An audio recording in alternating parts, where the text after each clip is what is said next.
All the engines and children love to make wishes whenever they see the tree, especially Henry. He thinks the wishing tree is magical. He whistles whenever he passes. A summer storm struck Sodor last night. The wishing tree was hit by lightning. All the engines were upset. Henry the most upset of all. Some special woodsmen are arriving at Brendam Docks. Henry, you are to take them to the wishing tree right away. Henry knew this was an important job. Henry arrived at the wishing tree. It wasn't standing tall anymore. Some leaves were gone and some branches were broken. Sometimes, Henry, special woodsmen have to cut trees down. Oh, no. Now Henry was even more upset. Then Henry had an idea. If all the tracks were blocked, no one would be able to get to the tree, he thought. Then no one would be able to cut the tree down. Henry had the longest line of freight cars a big engine could pull. At last, Henry puffed to the Wishing Tree Junction. All the lines to the wishing tree were blocked. Now nobody can get through. The wishing tree will be safe. Then he heard Harold hovering above him. Hello, Henry! The special woodsmen can't get through to the wishing tree. They're the only ones that can help. Without them, the tree will have to be cut down. Oh dear, the woodsmen are here to save the wishing tree, not cut it down. I have made a very big mistake. Now, I must put everything right as fast as I can. And he chuffed quickly away. At last, all the tracks were clear. Henry collected the special woodsman. Thank you, Salty. Then he wheezed quickly away. They cleared and propped, they clipped and chopped. And Henry helped too. Soon the wishing tree was standing tall again. The wishing tree was saved. I wish the wishing tree lasts forever and ever. The special woodsman cheered. And Henry smiled his biggest smile ever. Toby puffed sadly to a junction. Thomas was on his way back to Tidmouth. Hello, Toby. Sir Topham Hatt is waiting for you at Great Waterton. Bust my buffers. He had spent too much time looking for something special. Now he was late. So Toby steamed quickly away. Toby huffed to the halt. The workmen boarded Henrietta, and they puffed quickly away. Toby knew he had to hurry to Great Waterton. Then Toby saw something bright shining on a sidetrack. Maybe this is special. Now Sir Topham Hatt won't be cross with me, Toby thought. But it wasn't something special. It was an old piece of metal stuck in the bushes. Then there was trouble. Toby had puffed so far looking for something special, he had run out of coal. Toby felt terrible. He hadn't found anything special.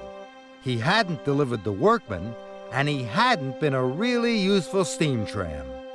Toby had to do something quickly. He asked the workmen to hit the piece of metal as hard as they could with their tools. And I will ring my bell as loudly as I can. Someone at Great Waterton is sure to hear us and come to our rescue. Sir Topham Hatt was waiting at Great Waterton Station. He heard the banging and Toby's bell. Come on, Whiff. It sounds as though Toby's in trouble.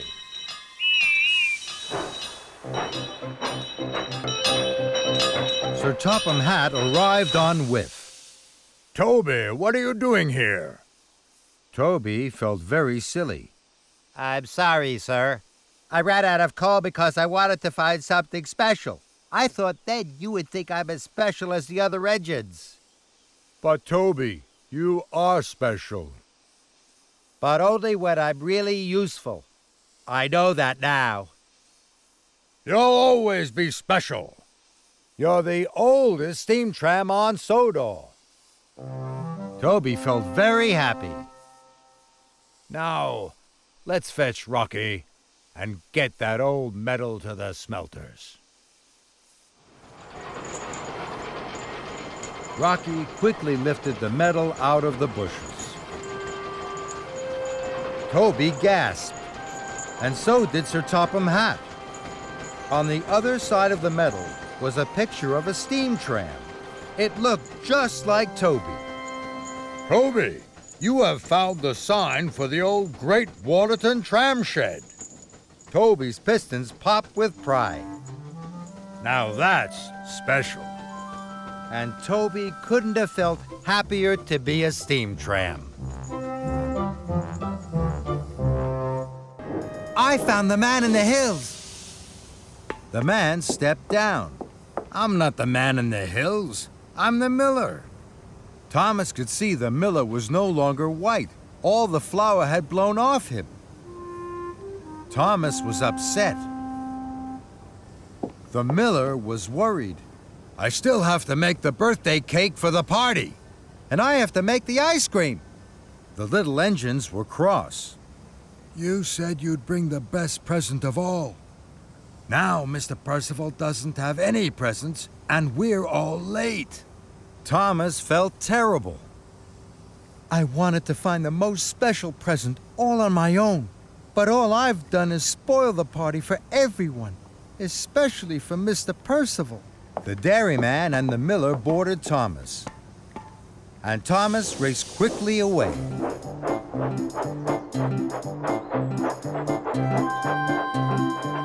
Thomas was determined to put everything right. Thomas delivered the dairyman to the dairy to make the ice cream. And he delivered the miller to the mill. At last, the cake was baked, and Thomas chuffed quickly away with it.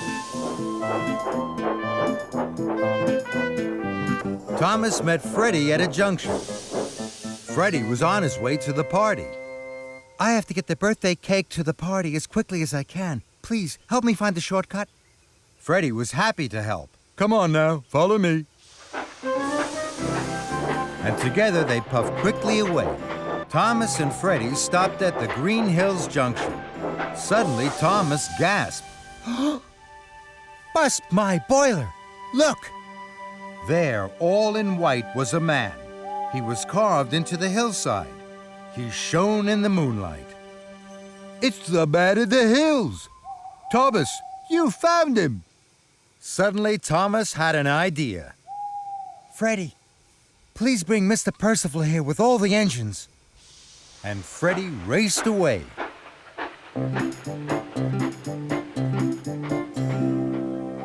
Soon, all the engines were gathered by the man in the hills.